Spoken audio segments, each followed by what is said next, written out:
Latest news के लिए हमारे channel को सब्सक्राइब करें और नोटिफिकेशन सबसे पहले पाने के लिए बेल आइकन प्रेस करें। मौजूदा रियासती हुकूमत सिर्फ़ और सिर्फ आवाम को गुमराह कर झूठे वादे करते आ रही है। पिछले 4.5 सालों से रियासती हुकूमत शिवाजी स्मारक मामले में आवाम को गुमराह कर रही है और ये हुकूमत शिवाजी स्मारक की तामीर को लेकर गैर संजीदा है। शिवाजी महाराज का नाम सिर्फ़ और सिर्फ सियासी फ़ायदा हासिल करने के लिए शिवसेना और बीजेपी हुकूमत करती आ रही है। इस तरह का इज़हार ख्याल साबिक़ वज़ीर आला व महाराष्ट्र प्रदेश कांग्रेस कमेटी के सदर अशोक राव चव्हाण ने नांदेड़ में एक प्रेस कॉन्फ्रेंस के दौरान किया।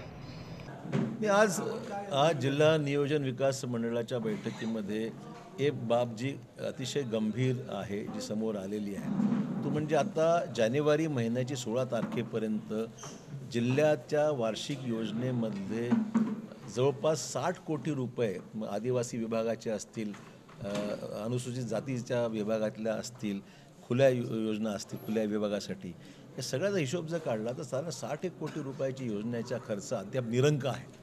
तर ही बाब अतिशय गंभीर आहे। म्हणजे प्रशासनाचा एकंदरीत कारभार कसा चाललेला आहे, ज्वलंत नमुना नांदेडच्या इतिहासामध्ये असं कधी घडलं नव्हतं की फेब्रुवारी महिन्यापर्यंत 60 कोटी रुपये अखर्चित राहणं ही बाब काही योग्य नाही आहे आणि त्यामुळे ही बाब मी निश्चितच तिथे बैठकीत उपस्थित केली आणि फार समाधानकारक असं उत्तर मिळालेलं नाही।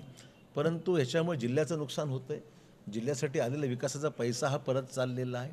20 का 3 महिन्यामध्ये 2 महिन्यामध्ये काय खर्च होणार हा खरा प्रश्न आहे। त्यामुळे भ्रष्टाचाराला संधी फार मोठी आहे आणि हा पैसा मग कामं थातूरमातूर काहीतरी करून पैसा खर्च करण्याचा प्रयत्न राहील आणि ही बाब अतिशय गंभीर आहे। दुसरा विषय की 20 कोटी रुपयाचं पुनर्विलोकनाचा विषय आहे।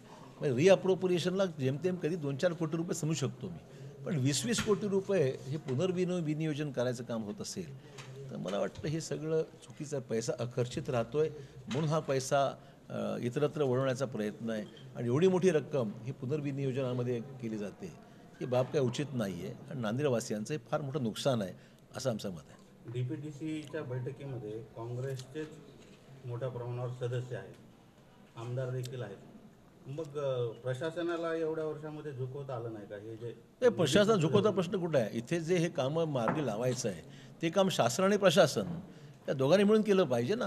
आम्ही तर विरोधी पक्षात आहोत। हे सगळ्या योजना मार्गी लावण्याचं काम संबंधित विभागाच्या अधिकाऱ्यांच्या मार्फत प्रशासनाने करून घेतलं पाहिजे, शासनाने लक्ष ठेवलं पाहिजे। मग एवढा मोठा पैसा अखर्चित राहत असेल तर जबाबदारी कोणाची? मग 4 सदस्यांचं निलंबन केलं होतं, त्यावरून सुद्धा आज निलंबन मागे घेतलंय का काय, नेमकं काय झालं? नाही, हा प्रश्न असा आहे की पालकमंत्र्यांशी मी चर्चा केली। म्हटलं सभागृहामध्ये मग लोकसभा असो, विधानसभा असो किंवा डीपीटीसी सभागृह असो, म्हटलं सदस्यांना लोकशाही मार्गाने प्रश्न उपस्थित करण्याचा पूर्ण अधिकार आहे।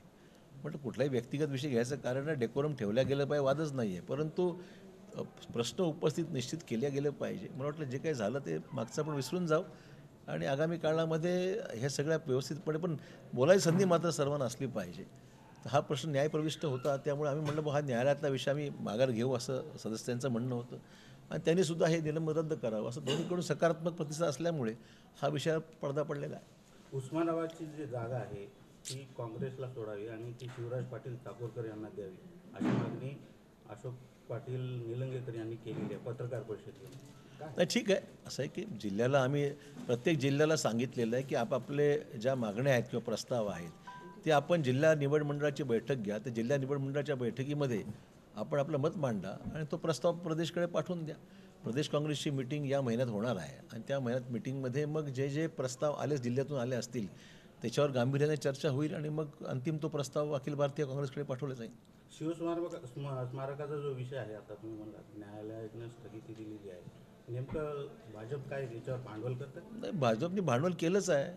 बाबासाहेब आंबेडकरांच्या स्मारकाचा विषय असो किंवा छत्रपती शिवाजी महाराजांच्या स्मारकाचा विषय असो, दोन्ही विषय गेल्या 4 वर्षाहून रेंगाळलेले आहेत। त्यात कुठेही भूमिपूजन होऊन सुद्धा 2-2 वर्ष पूर्ण होत झाली असताना त्याची काही प्रगती झालेली नाही आहे। म्हणजे पंतप्रधानांनी जलपूजन ज्या स्मारकासाठी केलं छत्रपती शिवाजी महाराजांचे, तिथं काय म्हणजे जवळपास 3 ते 4 वेळा भूमिपूजन झालं, अद्यापही त्याच्यामध्ये कुठली प्रगती नाही। त्यामुळे आज सर्वोच्च न्यायालयाने स्थगित दिल्याची माहिती आता समोर आलेली आहे। त्यामुळे फक्त छत्रपती शिवाजी महाराजांचं नाव 4 वर्ष घेत राहिले आणि निवडणुकीमध्ये तोच मुद्दा घेऊन पुढे जाणार। त्यामुळे नेमकं या सरकारचं चाललंय तरी काय आहे? घोषणा करायचे ते चुनावी जुमले म्हणून नंतर ते म्हणायचं आणि प्रत्यक्षात काही घडत नाही आहे। त्याचाच नमुना हे दोन्ही स्मारकं जी महत्त्वाची आहेत, महाराष्ट्राच्या जिव्हाळ्याचे आणि अस्मितेचे विषय आहेत, ते विषय आता असेच प्रलंबित पडलेले आहेत. ब्राह्मणांचं जे आरक्षण जाहीर केलेलं आहे केंद्रानं, हे आरक्षण करण्यामागं म्हणजे 10% खुल्या ब्राह्मण असं म्हटलेलं नाही. 10% खुल्या प्रवर्गासाठी, सवर्णांसाठी, खुल्या प्रवर्गासाठी खुल्या 10%. प्रवर्गासाठी. तर मग हे जे मध्य निवडणुका झालेल्या आहेत त्यामुळं हा जो सवर्ण मतदार आहे तो दूर जात आहे या भीतीनं भाजपनं हा निर्णय हा घेतलाय राजकीय का? निर्णयच आहे. 10% सवर्णांना आरक्षण देण्यासंदर्भातला निर्णय आहे जो एकमताने आम्ही पारित केला आहे, कारण की आमचा काही विरोध नाही या गोष्टीला. परंतु निवडणुकीच्या तोंडावर हा विषय घ्यायचा म्हणजे केवळ त्याला राजकारणासाठी उपयोग करून घ्यायचा, एवढ्यापुरते विषय मर्यादित आहे. सर दूध विकास को एक और शासकीय स्तर से बढ़ावा दिया जा रहा है।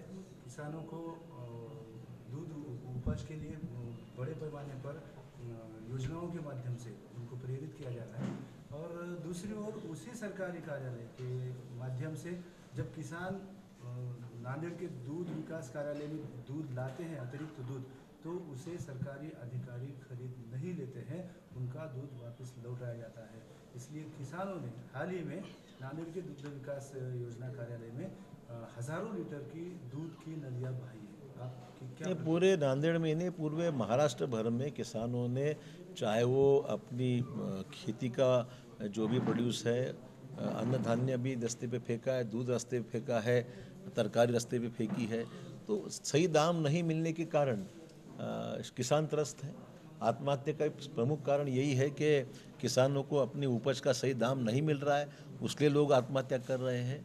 और किसानों की तो पूरे महाराष्ट्र भर में ये हालत है, और सरकार सिर्फ घोषणा करती है कि आपके उत्पादन के ऊपर 50% आपको मुनाफा देंगे वगैरह, ये कुछ नहीं हुआ है। इसकी वजह से आज लोग इस सरकार पर विश्वास रखने के लिए तैयार नहीं है। जनसंघर्ष यात्रेचा जे चौथा टप्पा पार झाला आहे याचं काय फलित काय? नाही, चांगलंच आहे ना. हे सगळे विषय म्हणजे बेरोजगारांपासून, शेतकऱ्यांच्यापासून, आत्महत्या शेतकऱ्यांच्या पासून, राज्यातली कायदा सुव्यवस्थेच्या विषयापासून, सगळ्याच जे विषय ज्या या सरकारने सांगितलेले होते किंवा या सरकारचं अपयश राहिलेलं आहे, ते अपयश लोकांसमोर मांडण्याचं आम्ही काम करत आहोत. शेतकऱ्यांच्या, बेरोजगारांच्या भावना बुलंद करण्याचं काम आम्ही करत आहोत. आणि राज्यातले आता जवळपास शेवटचा टप्पा कोकणामधला आहे, तो 21 ते 25मध्ये आम्ही कोकणामध्ये आहोत. तिथे सुद्धा जाऊन या सगळे विषय आम्ही लोकांपर्यंत नेण्याचा प्रयत्न करणार आहोत.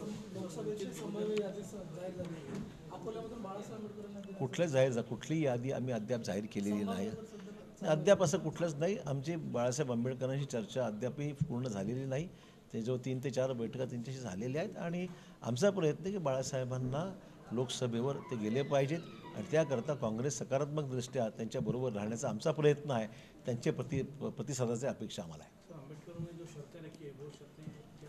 नहीं, कोई शर्तों का विषय नहीं है, बातचीत जारी है. मैं जब तक ये फैसला नहीं होता है तब तक कोई चीज़ मैं पब्लिकली बोलना उचित नहीं समझता, और मैं बोलूँगा भी नहीं. उनसे बातचीत मेरी जारी है, जब कोई फैसला अंतिम होगा बताएंगे.